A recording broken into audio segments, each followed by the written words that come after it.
Hi dears, welcome back. മറ്റൊരു ദിവസത്തെ വിശേഷങ്ങളിലേക്ക് എല്ലാ കൂട്ടുകാർക്കും സ്വാഗതം.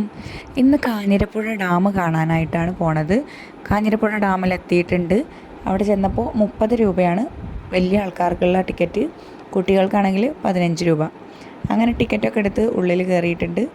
അങ്ങനെ ഡാമൊക്കെ ഒന്ന് കാണാമെന്ന് വിചാരിച്ചിട്ട് നടക്കുകയാണ്. ഇതിനു മുമ്പ് 2-3 പ്രാവശ്യം കാഞ്ഞിരപ്പുഴ ഡാമിൽ വന്നിട്ടുണ്ട്. എന്നാലും എല്ലാവരും കൂടെ ഉള്ളൊരു യാത്ര ഭയങ്കര രസമല്ലേ.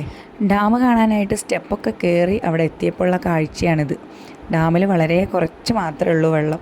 കാരണം അതിന് മാത്രമുള്ള മഴയൊന്നും കിട്ടി തുടങ്ങിയിട്ടില്ലല്ലോ, അതുകൊണ്ടായിരിക്കണം. ഡാം കാണാനായിട്ട് വന്നിട്ട് ഡാമിൽ വളരെ കുറച്ച് വെള്ളം മാത്രമേ ഉള്ളൂ എന്നുള്ള പരാതിയും പരിഭവങ്ങളൊക്കെ ഉയർന്ന് കേൾക്കുന്നുണ്ടായിരുന്നു അവിടെ. എന്നാലും കുട്ടികൾക്ക് കുറേ എൻജോയ്മെൻ്റ് ആയിക്കോട്ടെ എന്ന് വിചാരിച്ചിട്ടാണ് നമ്മളിവിടെ എത്തിയിട്ടുള്ളത്. ഡാമൊക്കെ കണ്ടു കഴിഞ്ഞ് ഇനി നേരെ കുട്ടികൾക്കായിട്ടുള്ള പാർക്കിലേക്ക് പോവുകയാണ്. മുമ്പ് വന്നതിനെക്കാട്ടിലും ഒരുപാട് മാറ്റങ്ങൾ ഇവിടെ വന്നിട്ടുണ്ട്. ജസ്റ്റ് അതൊക്കെ ഒന്ന് ഷൂട്ട് ചെയ്ത് കണ്ടു. മഴക്കാലം ആയതുകൊണ്ട് തന്നെ നല്ല പോലെ പച്ചപ്പും കാര്യങ്ങളൊക്കെ ഉണ്ട്.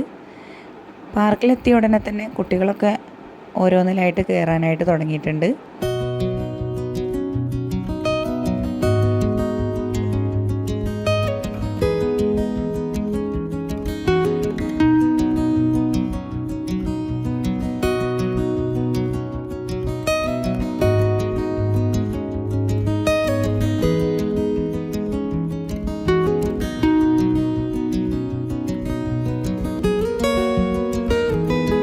ഇടയ്ക്കിടയ്ക്കുള്ള മഴ കാരണം അവിടെ നിന്ന് പെട്ടെന്ന് പോരേണ്ടി വന്നു. അപ്പോൾ വീഡിയോ ഇഷ്ടമായിട്ടുണ്ടെങ്കിൽ ചാനലൊന്ന് സബ്സ്ക്രൈബ് ചെയ്ത് സപ്പോർട്ട് ചെയ്യാൻ മറക്കല്ലേ. മറ്റൊരു ദിവസം വീണ്ടും കാണാം. അതുവരെ എല്ലാ കൂട്ടുകാർക്കും ബായ്.